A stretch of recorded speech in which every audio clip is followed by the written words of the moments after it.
Senga yolele Senga yolele Etuwite senga yolele Senga Etuwite wabukongo yolele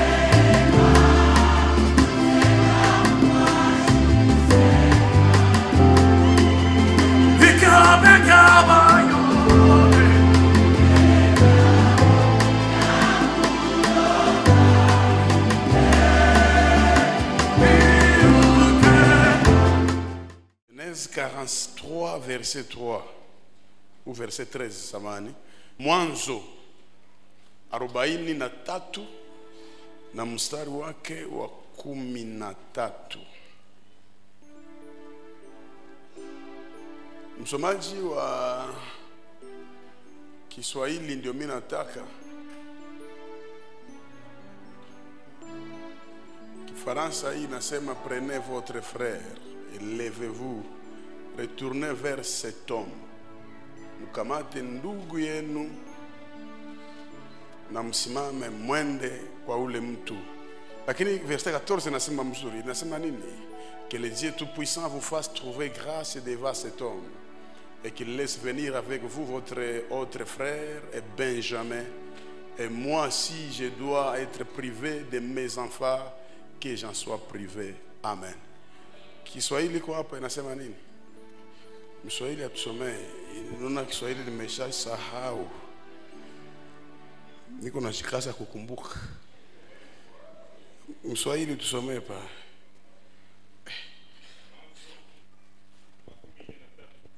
Mwanzo 43 inasema mstari wa 13. Ndio. Inasema hivi.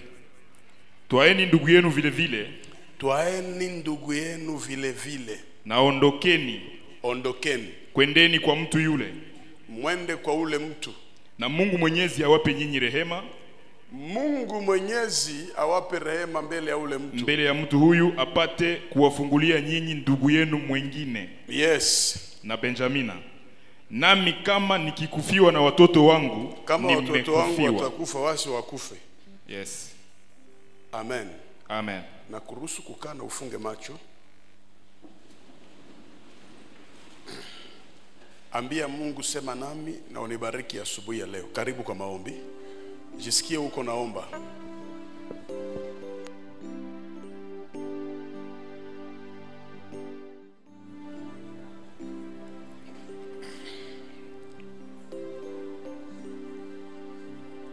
Kwa jina la Yesu. Amen. Somo yetu nasema mwachilie Benjamin.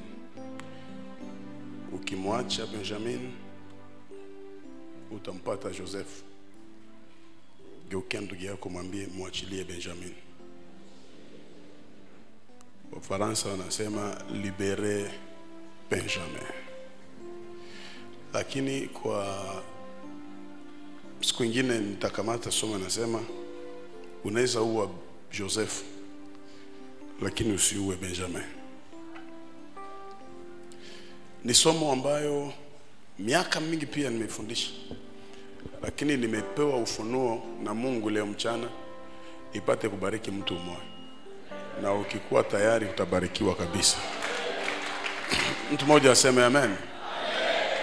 Weka mkono juu, sema Mungu utakase damu yangu, takasa kizazi changu, watoto wangu wabarikiwe. Heshima yako Bwana ipate kuvaa maisha yangu katika jina la Yesu. Amen. Benjamin na Joseph ni watoto wa mtu mmoja mnamjua, mwanamke anaitwa Raheli. Biblia inatuambia kihistoria ni mrembo wa sura, lakini roho ilikuwa na shida. Kwa sababu alikuwa mrembo lakini alikuwa mchawi. Ikafikia kipindi Raheli anamzaa mtoto wa kwanza anaitwa Yusufu. Na mwisho akachukua ujauzito ya pili. Akazaa Benjamin na akakufa. Lakini wakati alikuwa anazaa Benjamin akasema, huyu mimi mama anataka mumuite mwana wa uchungu yangu. Baba yake akasema no, hawezi itwa vile. Ataitwa Benjamin, maana yake mwana wa kuume kwangu. Le fils de ma droite. Na walipoanza kukomaa, Yusufu akasibire injustice. Mungu alimpenda sana, akampa karama, akampa ndoto, na baba yake akampenda sana na akamshonea vazi. Kuna vitu mbili kwanza niseme hapa. Kila fasi utasikia neno kupenda, kuna kitu kilifuata. Kwa maana Bwana alimpenda ulimwengu hata akatoa. Kuna kitu ilifuata. Wakisema kwamba Yakobo alimpenda Yusufu, maandiko nasema akamshonea vazi. Manake amour haina sens kama hakuna maakte zinafuata nyuma. Mtu hawezi kuambia kama alikupenda, anakupenda na hakuna kanisa kufanyizia. Mtu mwenye anapenda, hii mtie mkichwa vizuri. Amour haikuwake na delay ya expiration. Upendo wasikudanganye kusema mtu anaweza penda mtu kisha upendo inaisha. Kuna mtu mwanaweza penda na nakukatala, lakini maisha yako yote ile tu roho ya kupenda iko mroho yako. Ndio pale inaomba kufanya hange na ex mwenye ulipendaka. Kwa sababu upendo iko. Mkikutana hamta tena pendana, mtakumbushana. Sasa unapoolewa unapashwa kuachana nao, inakuwa kama hawajui, kwa sababu upendo haishaki. Na upendo ikiwa kuna kitu kinafuata. Ninakuja kuelewa hakuna kitu kinaweza kutenga wawili wanaopendana. Hakuna. Kwa sababu kupendana haimaanishi hakuna madhaifu wala hakuna ubaya fulani, lakini upendo inafunika. Sasa kama upendo haiko, ni pale kunaweza kuwa shida. Na nifundisha kundoa nikasema mtu akipenda mwenzake, mwanaume hawezi piga mwanamke na unampenda. Haiwezekani. Biblia inasema usimnyime mtoto fimbo. Hapana, usinyime mwanamke fimbo. Kwa sababu maandiko nasema mnakuwa naye mwili.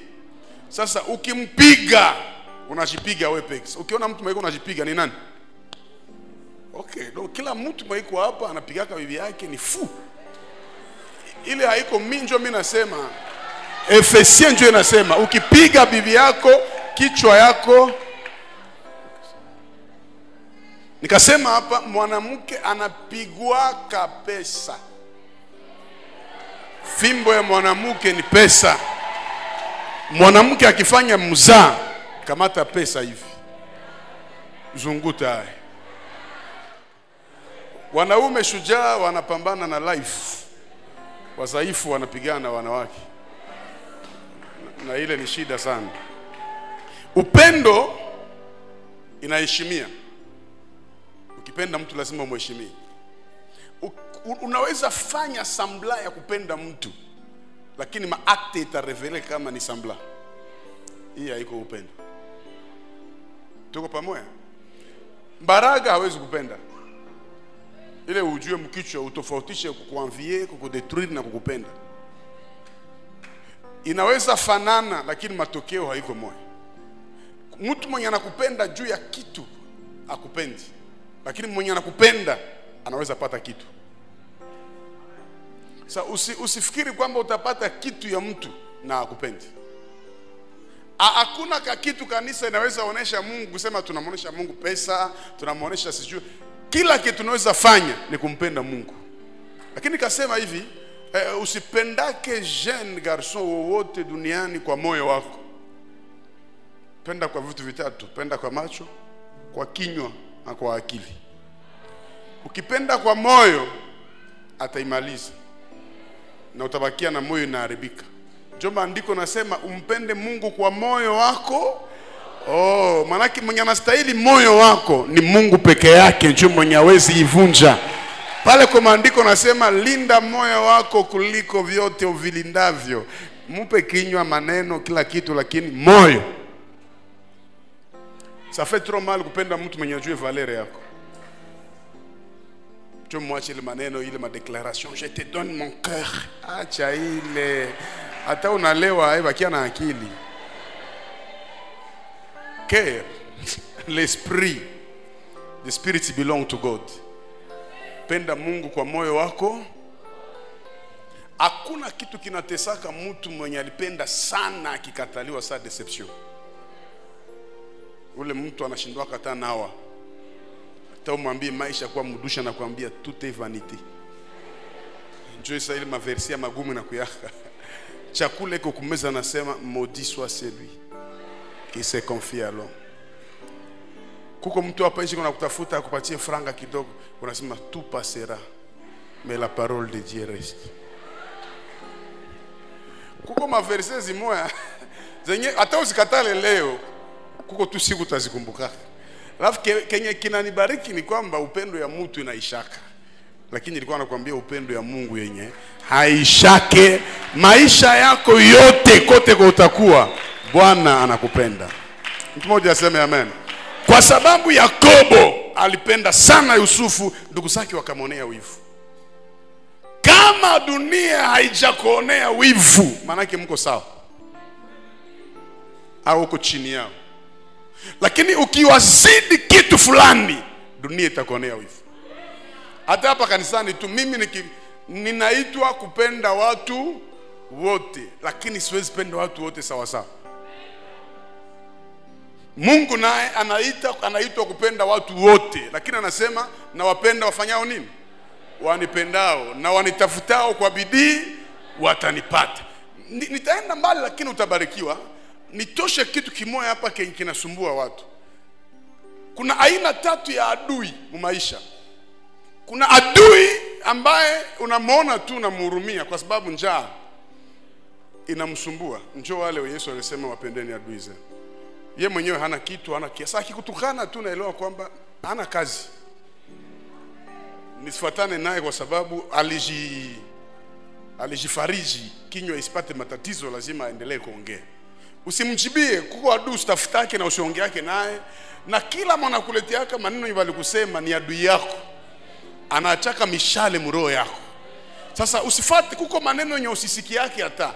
Nikuelezee tu kama kuko vingine vya ukisikia hautakula na hautavala na ile siku hautasinzia. Sasa kwa kutunza akili yako, kuko habari zenye wewe peke uko na version ya kweli, unajua ni bongo au ni kweli.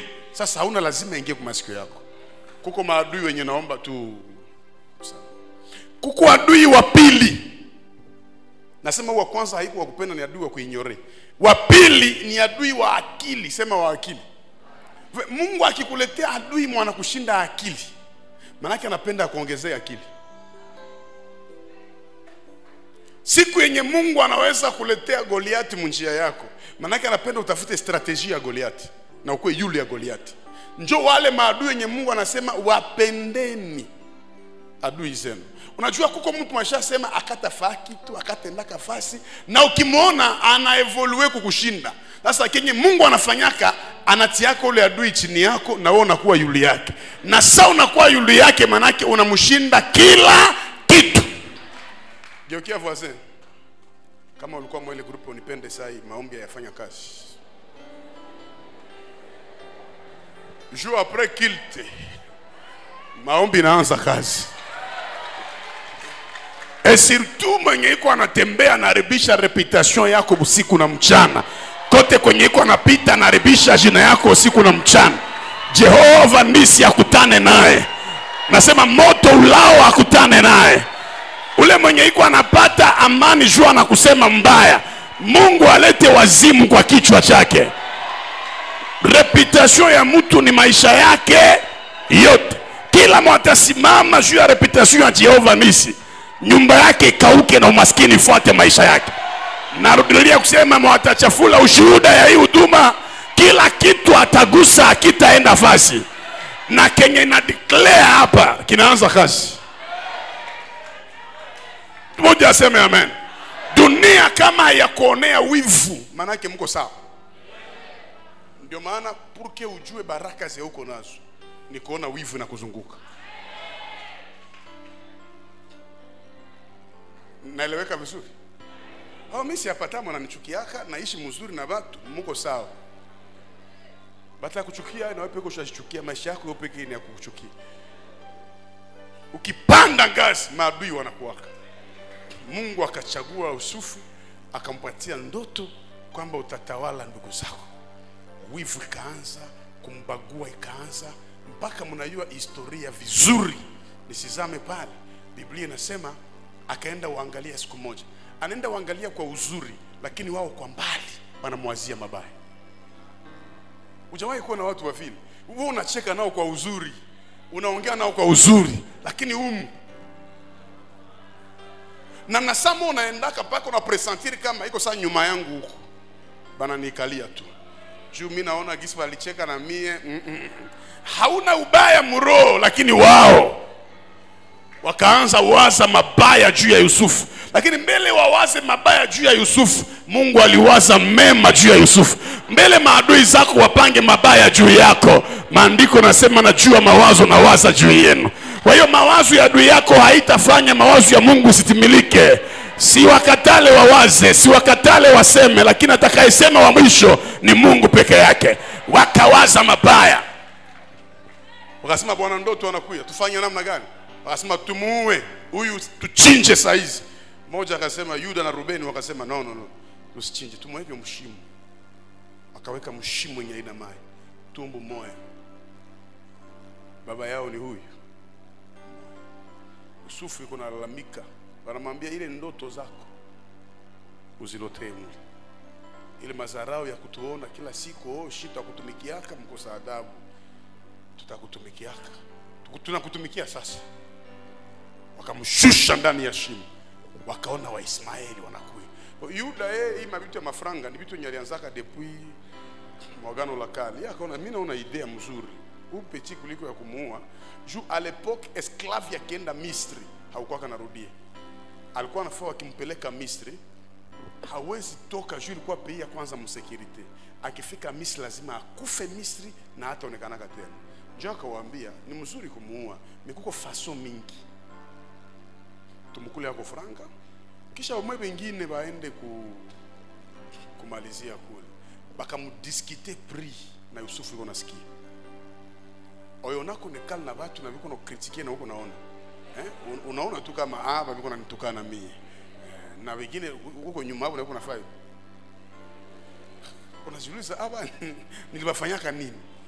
Sasa Yusufu yuko na mdiskite bei, bakawapatia zenye ziko. Wakamata vipande 200 ya fedha, wakamwambia mpeleke Yusufu. Mbonde ya jangwa, nafikiri kuna angalia nyuma kuna lalamika, Ruben, Simeon, Gad, kwa nini mnakubali lifanyike? Anamwambia toka wende. Yusufu akaenda, wakachinja mbuzi, wakapelekea Jacob. Wakajikaza kwanza wafanye entraînement ya kilio, kila mtu aliye msauti yake, mpaka waoneshe Jacob kama Yusufu alikufa. Hawezi ameni information jidukia na 20 personnes ou 30 personnes. Fausse information, ce sont des fausses personnes qui apportent ça. Hata bakwe 30, bakwe 50, kama ni watu wabaya, kupeleka habari ya mbaya inawezekana. Bakambia Yusufu anakufa na nguo ya Yusufu hii na damu ilivuja kwa sababu nyama ilimpasula.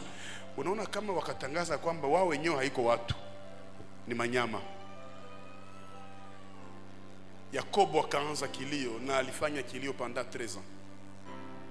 Bakafika na Yusufu Egypte, bakaanza lalamika, mission ya bei, mission. Kope, tuko na kope. Mtu anakiana discuter, ngapi watu tunataka wapatia 50,000. Oh no, tusaidia tena 70,000. Yusufu anaangalia na sema muro. Mimi ndio kuna discuter hivi. Mimi mwenye nililotaka mimi nainuliwa.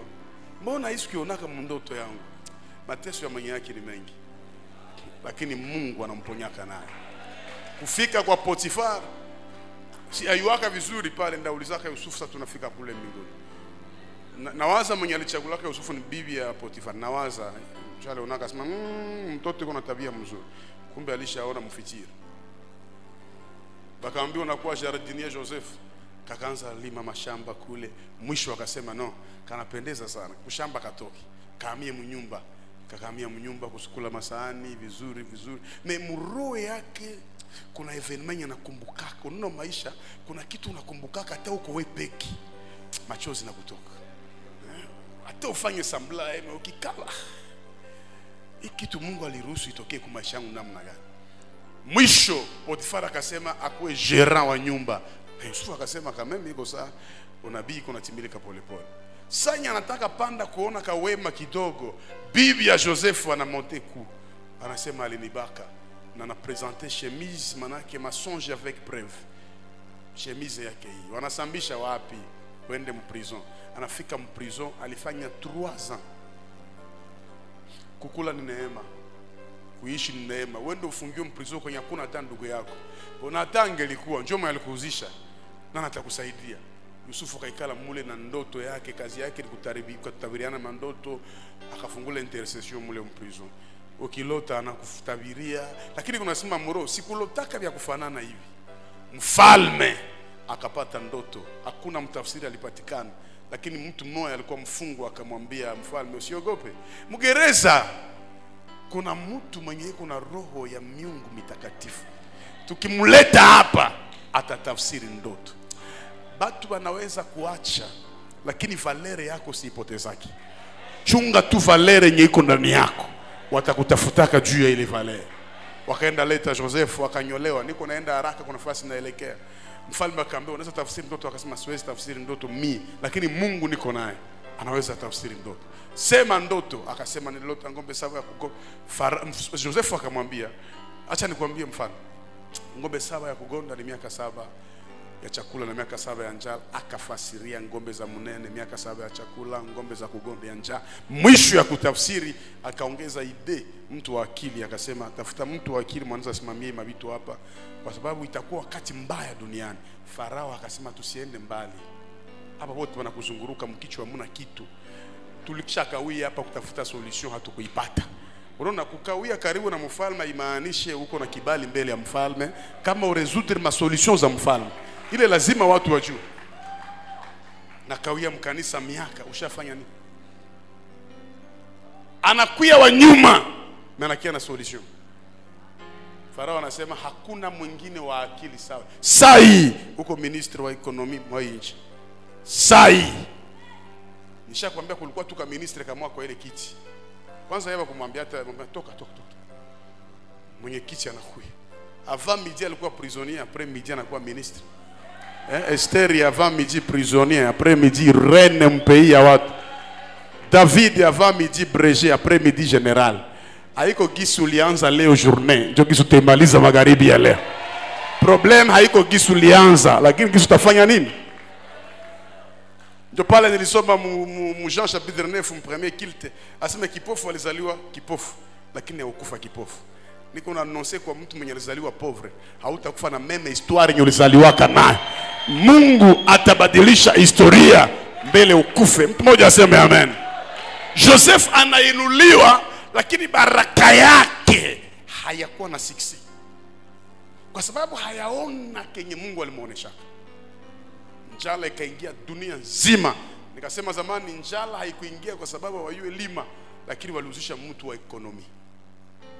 Kwa Jacob walifanya kazi ikakataa. Wakawaambia historia, pesa, franga mko nayo haina kazi na chakula hamtaipata kama mufike Egypt. Mpaka mwende Misri njoo utajiri na wasubiri. Wakaenda Egypt. Siku ya kwanza Joseph aliwaona.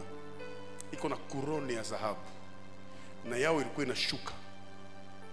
Alishakuwa mwingine na jina ishabadilika, anaanza itwa Safunet Panea.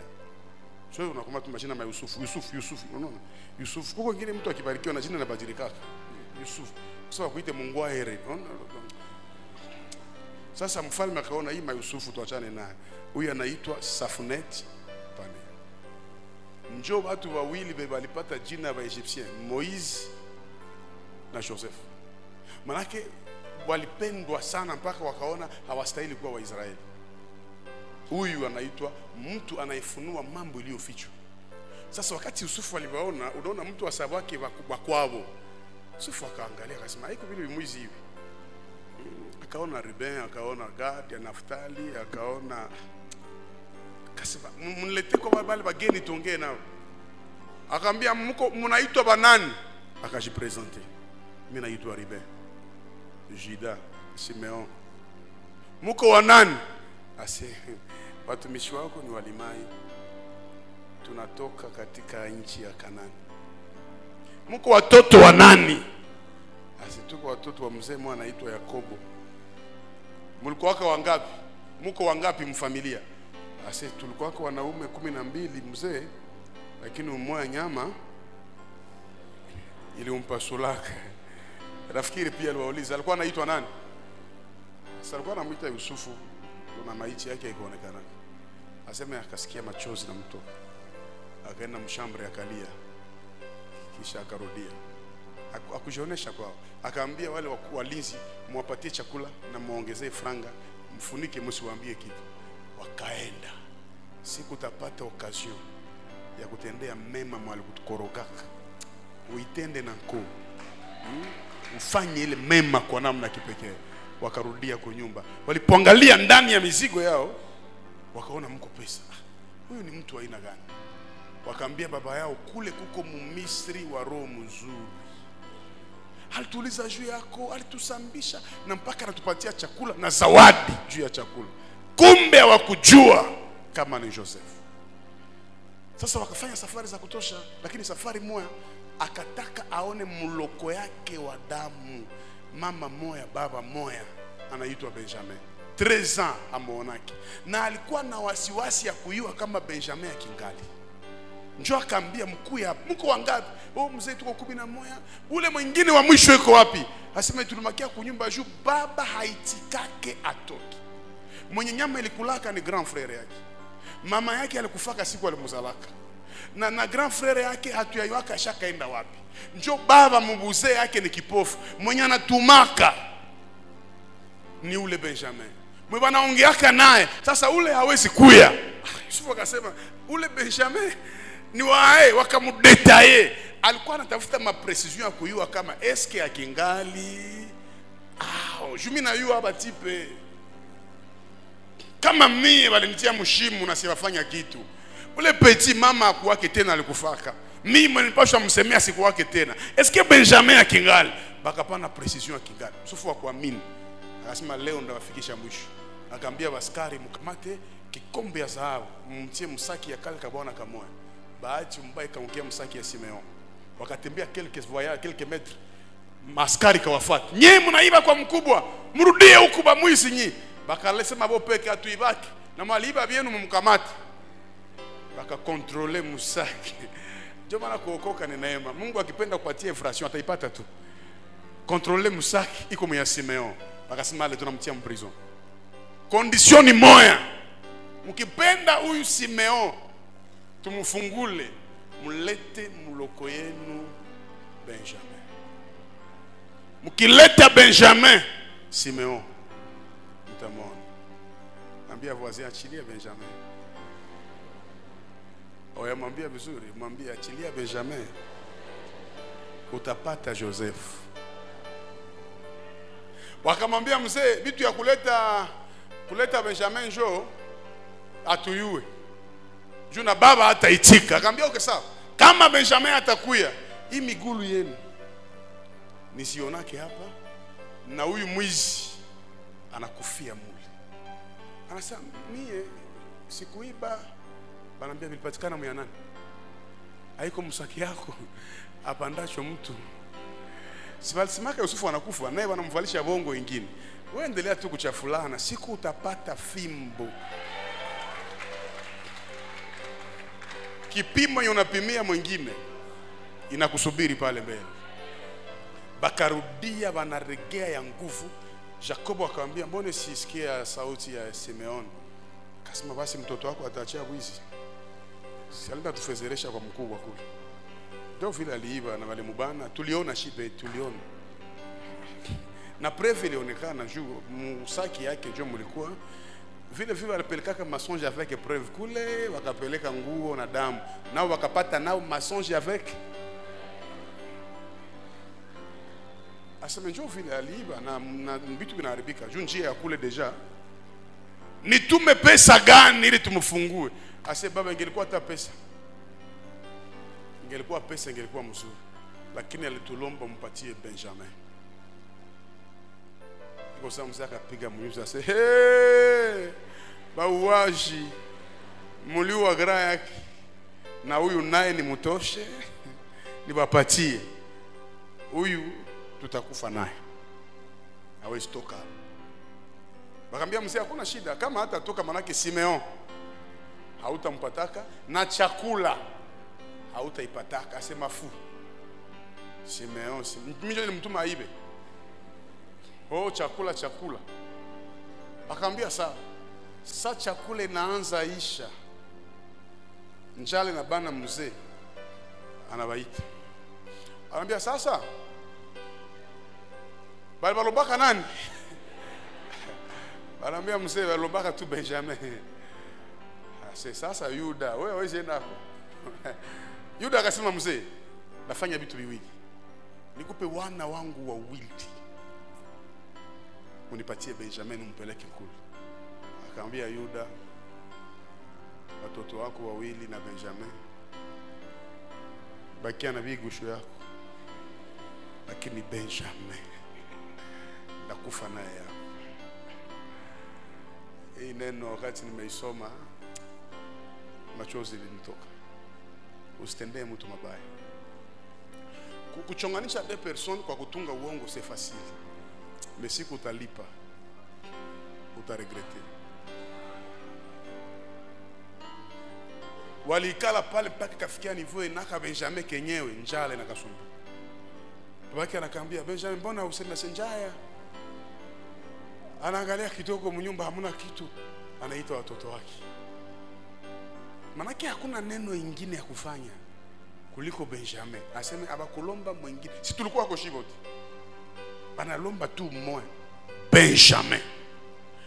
Hapa yeye anafikira nitapa na Benjamin juu apate chakula wala apate Simeon. Kumbe ndani ya Benjamin ndio Joseph ataonekana.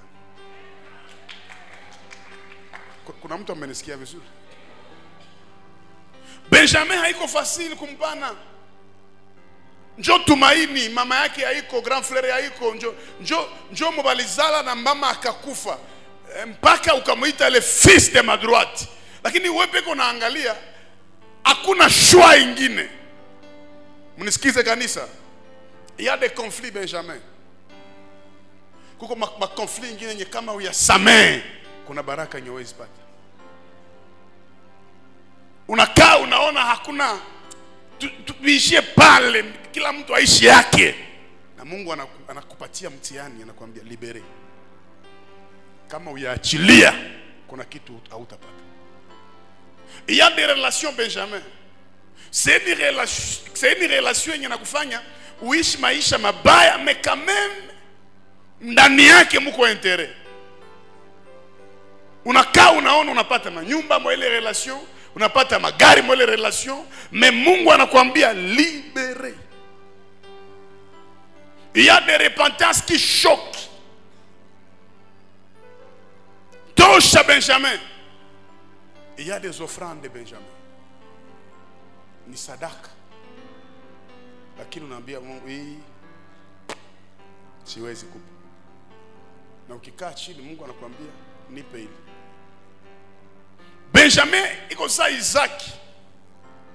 Benjamin ni image ya Kristo, le fils de la droite de Dieu. Je Mungu a libéré Christ akuye. Haikukuwa mzaa, alisiporte Ancien Testament yote. Parce qu'il anayua njo tumaini, njo mwana niti na mpana namna gani. Kuko ma caractère Benjamin. Kuko très colérique na unaipenda. Il y a des péchés collants. Le péché chéri. C'est un péché Benjamin. Njo nakuweka. Hauna moya, hauna mbili. Ndio mwanamke mmoja alikuwa deuxième bureau. Na mara mingi deuxième bureau anakuaka anapendwa kushinda premier bureau. Akasikia enseignement ya Benjamin, akaamua kulibere. Na wakati na libere, Bwana anamwambia condition ni moja. Nyumba utaacha, gari utaacha, mbele ulibere. na akamwambia mimi naacha yote kwa ajili ya Yesu. Haiko fasili. Haiko fasili. Wokovu haiko kucheka cheka. Kuna mambo ilikuwa mazuri kwako, lakini kwa ajili ya Yesu utaiacha. Wabakie na historia, lakini wewe umeacha. Jacob akachoka sana, akasema no, Benjamin kui. Njoo pale kwa mimi nasoma. Akasema mkamate ndugu yenu, murudie kwa ule mtu. Aseme, endelea kidogo. Aseme que le Dieu tout-puissant vous fasse trouver grâce devant cet homme. Maana anajua kama ampate neema mbele ya ule mtu, na huyu Benjamin sitamwona tena. Na waache murudie na frere yenu Simeon. Lakini kama ni kukosa watoto wangu wote wakufe, basi ni wakose. Anapana Benjamin na ana imani ya kumuona. Wewe unasema ushatoa. Wewe unafikiri sadaka unaitoaka na huko unacheka? Unafikiri sadaka unaweza itoa pale kwenye huko na unarudia kwa nyumba unafurahi? Sadaka zinatosha damu kwa moyo. Nilipana example fast nilikuwa nafundisha asubuhi. Mtu mmoja Bukavu nilifundisha, alitoa nyumba yake, anasema napatia Mungu hii nyumba imtumikie. Na ile nyumba ikauzwa $6,000 zamani kule Mlengeza Bukavu. Na akwambia bibi yake kama anapana nyumba. Wakafukuzwa mnyumba. Konfli ilianza ya hatari sana. Alifanya 2 ans iko mshomaji. Hakuna mwanzo, hakuna mwisho. Na kila kuingia mkanisa kunambia nilipanaka Benjamin.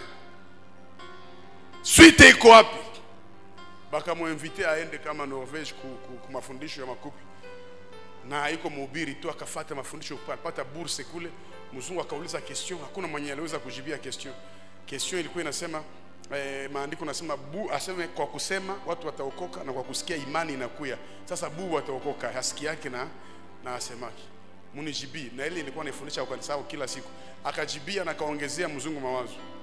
Mzungu akamwambia sasa kutoka atakupatia kado. Akampatia 10,000 euro, anamwambia hii 10,000 euro ikusaidie ku séjour yako hapa. Akasema moro siwezi kula ifran, mimi naweka juu mtu ayuaki. Siku alirudia kunyumba akamwanga dolari kumeza, alishanger en dollar. Mukitanda plutôt. Mwanamke alimuita jina zote. 2 mois après, wakamtumia 74,000 euro. Akauza nyumba Nguba. Lakini alilibere nini? Benjamin. Naona mtu mmoja anasikia témoignage yake, si ukua pale. Alikuwa m'eglise moja Selpa. Fidèle kudim. Alikuwa anapana madime ya $4,000. $5,000. Sasa siku mwana anapana dime ya $8,000 mkanisa. Pesa yote alikuwa nayo ikahomba. Akabakia mfuko na $3,000 après kupana dime. Pesa ikaomba. Alikuwa mchuruzi wa makolta paka nyumba zikauzishiwa juu ya kulipa madeni. Pesa alibakia nao ni 3,000. Akaenda kwa ule mchungaji. Akamwambia kama Mungu wenu wa kuombeshana na hizi nazo, mkule yazo. Ushapewa franga unakataa? Pastor akaanza mkonsei, unaona uanzie maisha pale sasa. Mkule. Jumla yasi kutoleaka mwanadamu, nilitoleaka Mungu. Sasa mkule. Pastor akamata franga. Akimwona tunachomoka mkanisa, pastor anakuwa mwa security. Jua na yeye utipesha ombe hapa sana. Na 3 bale yake tena juzi hapa hii ilia. Balikuwa na concentré kumwombea lakini hakuna kitu. Mais Dieu est fidèle. Ukikutana na manabii wa uongo wala walimu wa uongo wapenda cheo, watakwambia kwenye ulitoa dim ndio fasi babaya. Lakini juu Job aombe alikuwa anatoa dime wapi? Kama yuko kwa Mungu peke yake. Ule mtu akateseka miaka, akapata apeli siku moja mbali sana, wakamwambia auze matiere monjo skori. Wakamwambia tunakutumia franga tuzia matone ya skori. Mais tunajua bei kule ni $5. Ukipata chini ya pale za yulu zote ni zako. Akafika mutere 1 kilo ilikuwa $10. Sasa mkila kilo iko na $3 fois matone. Aligeuka millionnaire mkurse moja. Parce qu'il a libéré Benjamin. Ni mama yako mzazi, ni rafiki yako ulikuwa naye. Kama uyamtosha mroho sa conflit, uko na shida. Na wapaka témoignage moja hapa kila wakati. Wakati ya 94 vita iliingia Rwanda, garçon mmoja akaingia mbavoisin, akachinja familia yote. Alikuwa na group ya wabandi, akachinja. Katoto kadogo kasimu akapiga ukichwa kanapasuka kibambazi. Kulikuwa mtu wa mimba anapasula tumbo yake. Unaona hii ni fie, alikuwa mule mwa ile jamaa, akaanguka, walimpiga wanafikiri anakufa, damu isha mtoka, kumbe ilikuwa zingine za kushipaga, lakini evenement yote kuna hiyo. Saba naenda Croix Rouge, naenda zika, fie anatikisika, anamwambia ningali mzima. Wanatunza fie. Lakini ile evenement ya kuona gisi plus de 16 personnes inakufa macho yake ikawakia mkichwa. Mais après ma vita mu 2002 fia akaona kuna maisha mengine, niokoke tu nipatie Yesu maisha yangu. Akaanza omba kujazwa mkanisa. Siku moja wakaalikwa waende imba. Kufika mwa ile kanisa ambao wataenda imba, mwenye kuna imbisha louange ndio mwenye alua familia mzima. Na akaikala kuangalia, akasema haiko mwingine, mimi namuiwa depuis zaman. Njoo huyu. Jamaa iko pale louange na jazz. Lakini fia evenement iko naikumbuka. Alianza lia mwanzo mpaka mwisho. Na ule garçon après kuimbisha na akaikala kuimbashi kwenye ule fia iko na bakuikala mbali, yeye ayue ule fia. Moderateur akasema ambia mwenzako mimi nakupenda sana. Akanyoshia fia mkono, fia akamwambia toka. Akatosha mkono. Ule garçon akamwambia ulikana mkaramusi mkanisa. Akawaza ni black. Sawa alialika nguvu za Roho Mtakatifu zikashuka. Fia akajazwa roho akamwambia huyu njoo ndugu yako. Akamrukia pale akalalamika na kukunda chani mpaka wakaunka chini bote pale wakaanza viringishana. Joshe Masi kasema atanjo kukundana na yenyewe tena inataka kwa kukundana ya kutambuka na mtakundana nyuma. Après qu'il te fie akaambia garçon unaitwa nani? Akasema jina lake. Tena fie akali. Akaambia garçon unaishi wapi? Akasema naishi mkanisa. Unayoka alfau baya hata Mungu akusamee kuko fimbo tu. Naishi mkanisa. Akaambia sasa Mungu ananiconvaincre wewe unakuwa kakaangu. Tuingie mgari nipeleke kwetu tutaishi kwetu. Garso ana hayui. Anaangalia kwenye gari iko naelekea ni quartier alifanyaka massacre. Anauliza fia wakati ya vita mlikuwa huko. Fia anamwambia twende tu. Bana shimama kwa ile lupango kwenye anayua luwaka 16 personnes. Anauliza fia eski wakati ya vita hapa ilikuwa kwenu au namna gani? Fia anamwambia twende tu. Anaingia mpaka munyumba. Anamwambia siku yenye uliua shangani ilikuwa. Siku yenye ulipasula mtoto wa simu wa kichwa ilikuwa. Siku yenye ulikata mama kichwa ilikuwa. Uliua 16 personnes, foto zao zile pale. Ulichinja ukamaliza. Mie mkanipiga si ukufa. Na jamaa yangu sina ndugu tena. Lakini roho ananiambia, "Wewe unakuwa kaka yangu. Na chambre yako hivi uko nalala mule na kontake hii utakuwa shofere wangu." Ushakosa comportement, ulie, ucheke, ukimbie. Garso alikalaka kimya. Watu wanayosema ushuhuda wanasema alifanya zaidi ya une semaine ajiretrouver kwa ule garso. Lakini mpaka saa yule fia ishakaolewa, mwenye alibaki yake kufamia saa héritier ni ule garso. Okovu haiko mzaa.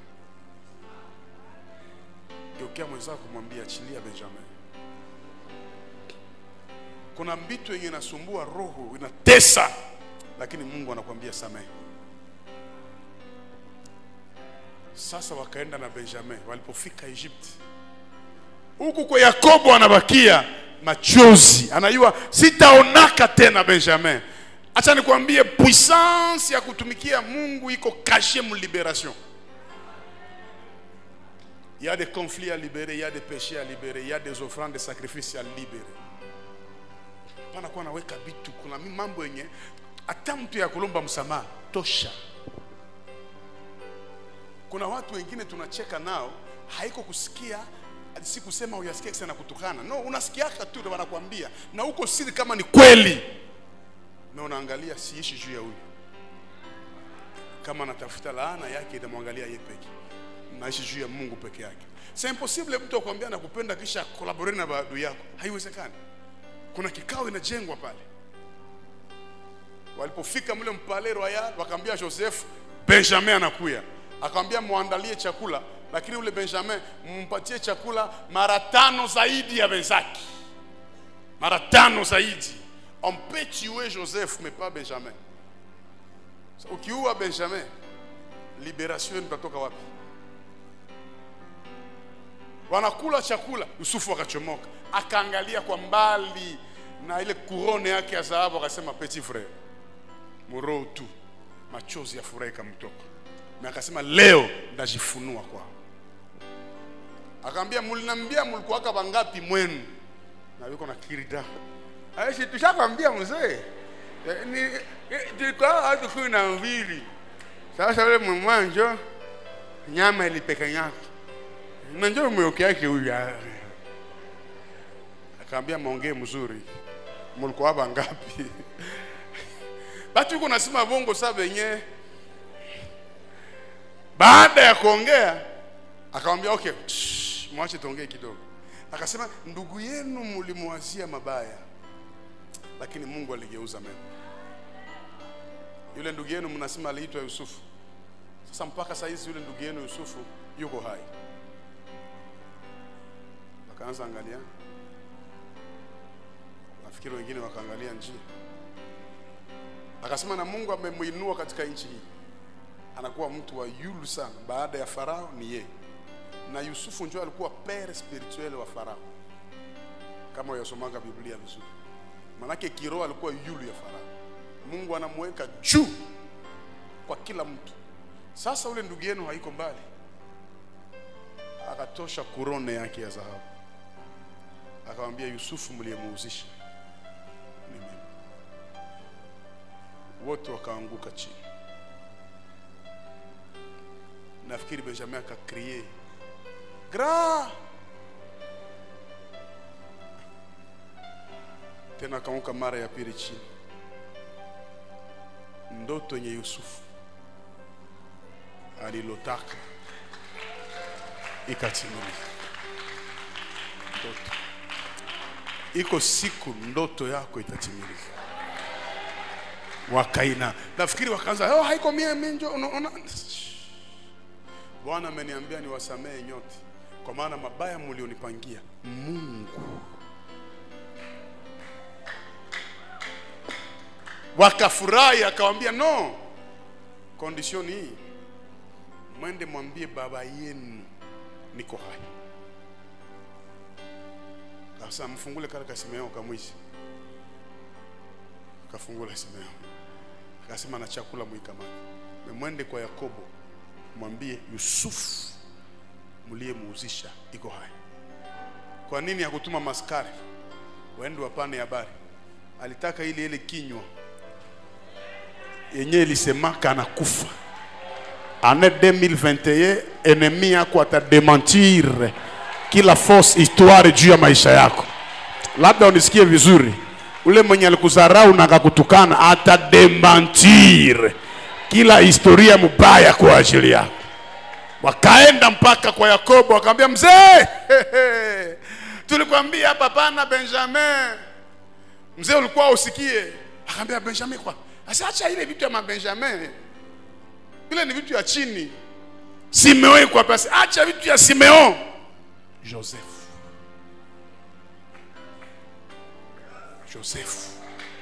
Ase Joseph ni ase vie, tulikuwa na fa blague.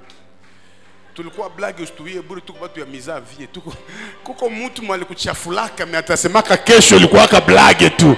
Oh, si uko na kuteta, nilikuwa njo mimi na mwaka ya kudementir inatokea sasa. Na ile kinywa yenye likuzarau njoo yenye Mungu anapitiaka ndani juu kuheshimisha. Nataka ni conseiller mtu moya, usichukiake mtu mwenye ulipendaka sana juu ya maneno. Dunia iko tayari kutunga kila kitu.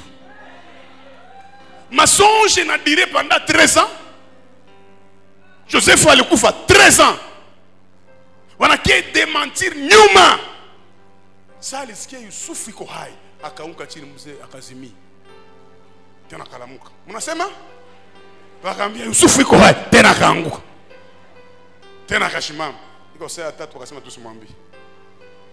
Mwisho wakasema Joseph iko hai. Mzee akamwambia kwa basi iko Egypt na yeye njoo wa pili baada ya mfalme. wazazi wako kuna siku watakuwa na fieri ya kukusikia wewe huko chini ya juu.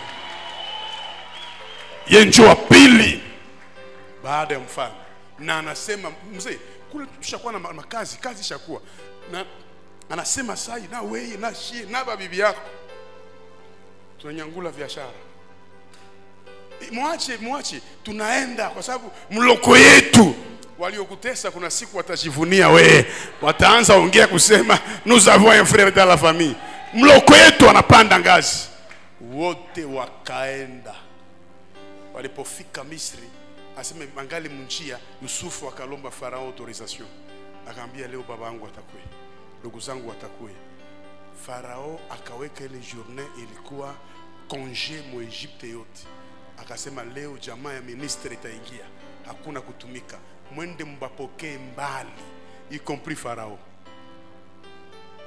Royaume yote inabanduka inaenda. Wakati Joseph yuko na Jacob yuko natembelea mafarasi, anatupa macho anaona mashar kwa mbali. Bahati mbaya sana Yakobo alikuwa shakuwa kipofu. Kuna ingine gloire yenye usipate na ulisha zeka, faut kuipata mbele ya wakati. Ile sifa zote alikuwa azioni, lakini roho yake ilikuwa anafurahi. Akamkuta Yusufu aisha wa mwanamke mrembo sana, na pia Yusufu amezaa watoto wazuri sana. Akamata Manase akampresente, na akampresente na mwingine ule anaitwa Efraim. Yakobo akamwambia haiko watoto yako, hawa ni watoto yangu, wao nisalia tu, lakini ni bao. Ile iko message yangu. Hawa wanaingia mudus tribu ya Israeli, hawa ni watoto wangu. Kisha akaangalia ndugu zake, nafikiri waliishi na culpability maisha yao yote. Ni conclure message niseme hivi: mtu matafika mbali awekake conflit. Mtu matafanya makubwa maisha, anasameaka hata mtu mnyana zamiri. Message yangu ya leo iko basé sur repentance. Kuna maisha ingine yenye hata uyapata makonsequence mwayo, unaweza iacha mbele wakati. Na pia nikauliza Mungu, kwa nini kanisa yetu tuko na maelfu ya watu, lakini kuko resultat fulani yenye hatuwezi fikia? Kama leo tunaweza lia $70,000, $72,000 juu ya kuuza ma parcelle tatu ya hapa nyuma, kanisa yenye kuna plus ya 1000 personnes, $72,000 hata mtu mmoja anaweza ipana au watu 10 wanaweza ipana. Mais pourquoi nyie hamwezi hata ku reunir 50,000, 72,000 en un coup muifanye mkazi ya Mungu? Jibu ni kwamba kuna watu wanaweka vitu vingi mroho na siwezi wabariki, na kuna watu ambao niveau yao ya kimwili na ya kiroho hayakutanani. Mungu ni accessoire kwao. Au moins wafanya dépense kwa hospital, au moins uze plante ya $500, $200, au moins a dépenser mega, lakini mkazi yangu kuna kitu hawezi fanya. En plus wanaendelea vile, hakuna baraka yenye tafika. Niliwapatia secret. Cette vision, c'est une grande vision de construire une église de 20,000 membres. C'est une vision qui doit nous coûter au moins $1,200,000. Mungu sal tupatie ile vision, aliyua hatuna franka, lakini yeye ndiye yuko na franka. Akataka kwanza tufungule roho. Tukifungula roho, ile montagne iko mbinguni ataitia kwa mikono ya kila mtu. Akitia kwa mikono ya kila mtu, kuna baraka itafuata. Mimi peke niko example. Kuna siku tulipokea mhubiri kule kanisa yetu zamani sana, akahubiri akosa mtu wa kumbariki. Nikambariki televizio ya nyonjo. Unaona zamani kulikuwa maaboro mwa hivi yenyewe, ilikuwa na nyonjo huko. Nikambariki nayo. Kura ilikuwa haiku yake kaanza pia kila siku. Na kubitu mwanamke abaelewaki. Tukapokea mwingine mhubiri, sikusema kile kitu. Akahubiri, nilikuwa na kagari kamwa ka chasser ka vere hivi. Après kuhubiri ule mhubiri, usiku nikalota nimpatie gari. Nikakemea ile ndoto, hata wewe uko mtu kama mimi. Nikasema shetani koma katika jina la Yesu. Nikaenda mkamata akiwa kanisa, naye akanipatia ndoto. Kanambia papa, ni loto unanipatia gari. Kwenye ni loto ya kukua. Maana kia na ndoto. Mimi nikamwambia si ndoto tu. Tunalotaza mingi na timia yake, injo itaanza timia leo. Akaenda ubiri kwa madhabahu. Wakati kuna pressure, iko nagusia tu gari yangu. Utaona mtu mwingine Mungu alishamwambia kitu, lakini roho mgumu sana, piga neno. Na mimi nasema mro, toutes armes forgées contre moi sera nile sans effet. Na mwangusha na mimi pale pale sans effet. Saa kwenda kumwacha kutemka, nikaacha contact. Niliacha contact bila kuambia Sara, kwa sababu angi Sara. Hata Abrahamu kupana Isaka kuambia Sara, alijua Sara atafanya nini. Gari kwa wapi, nilipana deni, lakini nishaseme gari mhuduma yangu haiko mara moja au mara pili. Nikatembea na miguu siku za kutosha. Mekom bref, nisiende mbali. Leo siwezi kukosa gari ya kutembelea. Mungu akanambia vile unaseme gari, nakupa magari. Gari nyingi niko nazo siuzake. Gari nyingi naweza kuwa nazo, ni gari zinakuja kwa njia yenye utaelewa. Mtu anakuambia nakupatia gari ya $40,000. Anaambia ile lara tanki nipa nayo. Unaona comprendre haiko yako. Kumbe mbegu yenye ulipandaka inaanza ota. Un jour pale Igoki Bukavu. Kama ushafika Bukavu kufasi wanaita Igoki. Kuna kwa kilima ya Uterezi pale kushukia kwa Kibonge. Mama moya akashindwa mzee kushuka pale mumvula. Nikamkamata yule mama, nikamtia kumgongo. Akanimwangia mate kumgongo. Sasa tulifika chini ya kilima, akaniangalia akanambia, utazeeka kaka. Hautakufaka. Bamwizi balisha niingilia volme armée deux fois. Katanga waliniingilia. Wakanitia bunduki. Baada ya kunitia bunduki, akafungula kaguli, akasema tunataka huo Gabriel gani? Ni Gabriel Tikiko ona, nikamwambia ni mimi. Akatosha kaguli akasema omwe tuwe mwingine. Wewe ushatubiri juu ya Samson, nikabarikiwa sana. Sasa kumbe ni mwizi wa mkanisa tu. Nikabarikiwa. Sasa walituambia tukuue, hatuwezi kuua. Tukaongea nao wakati ule, mtu akawaita kwa telefoni akawaambia mshamaliza kazi. Akamwambia huyu hapana, returi itakurudilia wewe. Alikimbiaka bila kulaka. Mungu akanambia mwisho, ile kitendo ya kusaidia mzee mkilima njoo inakuongezea miaka. Usikombatre mtu mwenye yuko na masouvenir na Mungu. Hakuna kitu kile utafanya. Hapana kombatre mtu mwenye yuko na mambo ya ukumbusha Mungu. Wakati wewe unajua ufupi yake, unajua faiblesse yake, Mungu anaona alliance yake. Mungu anaona force yake. Mungu anaona kama kuna siku yenye alijima. Si nafasi ya kuwaelezea kila kitu, lakini Mungu amenifanya mtoaji kwa namna kipekee, na njoo siri ya kubarikiwa kwangu. Hakuna siri mbili. Sasa wewe unaweza kuwa unalia kwa sababu ya kulibere Benjamin. Kuna watu wengine katikati yenu hapa, Mungu anamwambia nipe kitu fulani. Niliwatemanyia hapa mu maombi.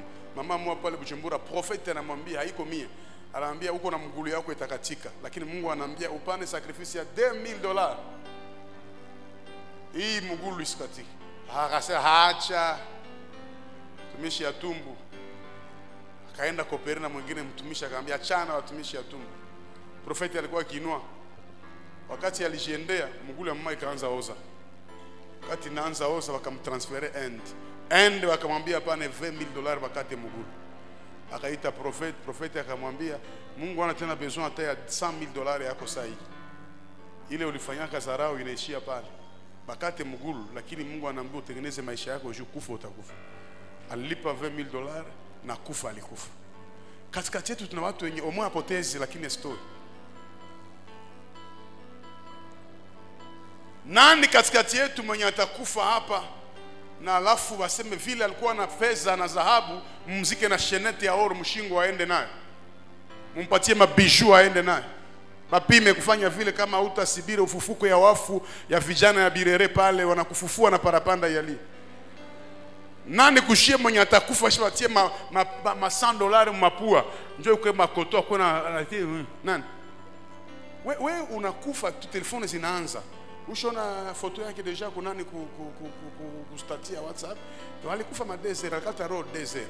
Ile usubiri. Alikata roho mais isa iko mfrigo iko morgue.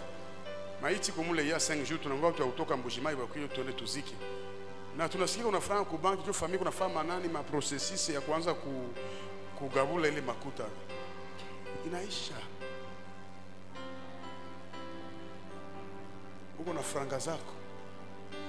Situmikie Mungu. Isaidie watu wengine. Kula makuta yako. Fala makuta yako. Kuna siku utafunga macho. Hata montre haitakuwa yako tena. Hata mwanamke mwenye ulioa hatakuwa wako tena. Hata mwanaume hawezi kuwa wako tena. Kwa nini mnaweza shindwa kulibere mambo mengine? Asubuhi ya leo ni ya liberation. Ukilibere Benjamin, Joseph utamwona. Nani mwenye yuko hapa yuko na Benjamin conflit? Uko na mtu mwenye hawezi samehe, weka mkono juu. Unasema Jean Benjamin conflit. Roho yangu haiwezi msamehe. Simama pale kwenye